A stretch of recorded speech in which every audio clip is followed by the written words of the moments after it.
अल ऐन में एक car accident में एक पाकिस्तानी दंपति की मृत्यु हो गई, जबकि उनके 3 साल के बेटे का स्थानीय अस्पताल में इलाज चल रहा है। बच्चे को काफी गंभीर चोटें आई हैं। कथित तौर पर परिवार एक दिन की यात्रा के बाद अल ऐन से दुबई लौट रहा था, जब कार चलाते समय पति को नींद आ गई। यूएई में पाकिस्तान के राजदूत फैजल नियाज तरमिजी ने पुष्टि की कि इस दुर्भाग्यपूर्ण दुर्घटना के बाद मृतकों के शवों को शुक्रवार को पाकिस्तान ले जाया गया। दंपत्ति की दर्दनाक हादसे में मृत्यु हो गई। दूतावास ने 11 मई को शवों के रिपैट्रिएशन के लिए ऑब्जेक्शन सर्टिफिकेट एंड आउटपास जारी किया। इसके बाद उनके शवों को कल पाकिस्तान ले जाया गया। अमीरात को 15 मई से दुबई से प्रस्थान करने वाले अधिकांश यात्रियों को प्रिंटेड पेपर वर्जन के बजाय मोबाइल बोर्डिंग पास का उपयोग करना होगा। टर्मिनल 3 पर चेक इन करने वाले यात्रियों को उनका बोर्डिंग पास उनके मोबाइल में ईमेल या एसएमएस के माध्यम से प्राप्त होगा। जो यात्री ऑनलाइन चेक इन करते हैं, वे अपने बोर्डिंग पास को अपने एप्पल वॉलेट और गूगल वॉलेट में लोड कर सकते हैं या एमिरेट्स ऐप पर अपने बोर्डिंग पास को पुनः प्राप्त कर सकते हैं। चेक इन किए गए बैगेज रिसिप्ट भी सीधे यात्रियों को ईमेल की जाएगी या अमीरात ऐप में उपलब्ध होगी। हालांकि अभी भी कुछ यात्रियों को एक फिजिकल बोर्डिंग पास की आवश्यकता हो सकती है। उदाहरण के लिए शिशुओं के साथ यात्रा करते समय बिना साथी वाले नाबालिगों, ऐसे यात्री जिनको विशेष सहायता की आवश्यकता होती है, अदर एयरलाइंस पर आगे की उड़ान भरने वाले यात्री और यूएस जाने वाले उड़ानों पर यात्रा करने वाले सभी यात्रियों को प्रिंटेड पास ही लेकर जाना होगा। The central board of secondary education ने CBSE class 10th and 12th के छात्रों के रिजल्ट्स घोषित कर दिए हैं।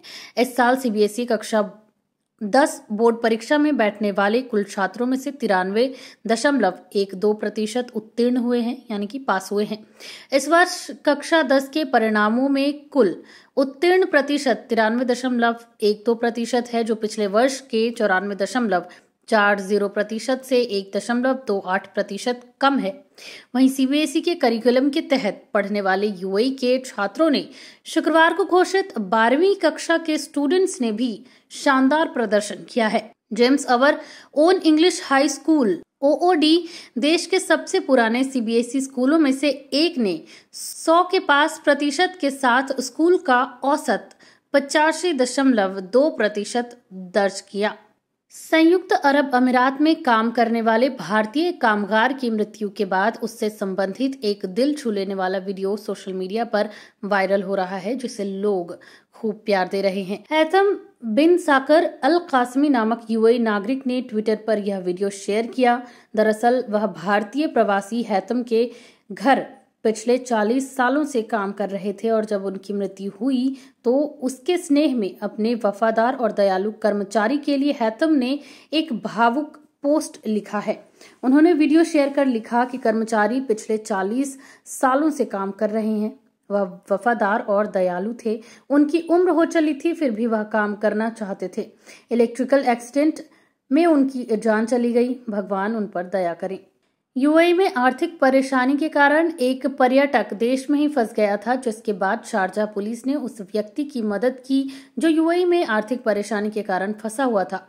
पेट्रोलिंग के दौरान पुलिस ने देखा कि एक व्यक्ति शारजाह इंटरनेशनल एयरपोर्ट के कुछ दूर पर नीचे बैठा हुआ है। पुलिस ने बताया कि उसकी स्थिति काफी खराब थी और उसे मदद की जरूरत थी। वह एक टूरिस्ट था जिसे अधिकारी नजदीकी पुलिस स्टेशन ले गए। मीडिया रिपोर्ट्स के अनुसार वह एक रशियन नागरिक था जो यूएई में अप्रैल में आया था, लेकिन जब उसके पास पैसे खत्म हो गए थे तब वह यूएई में ही फंस गया था। वह अपनी इस बात को किसी को अच्छी तरह समझा नहीं पा रहा था क्योंकि वह अच्छी तरह नहीं बोल पा रहा था।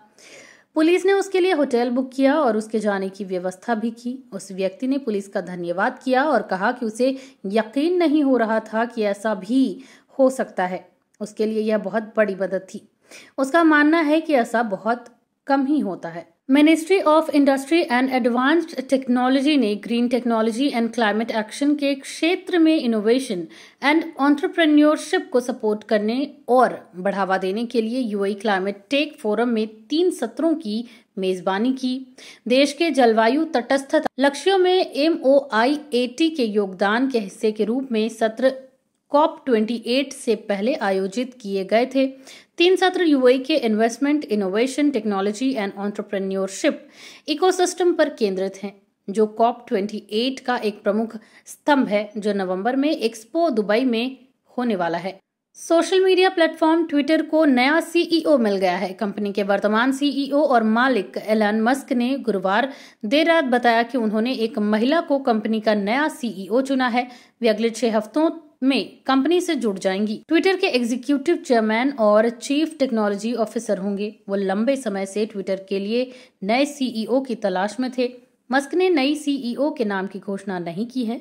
हालांकि वॉल स्ट्रीट जर्नल की एक रिपोर्ट के अनुसार NBC यूनिवर्सल की top advertising sales executive Linda Yaccarino Twitter की नई CEO हो सकती हैं।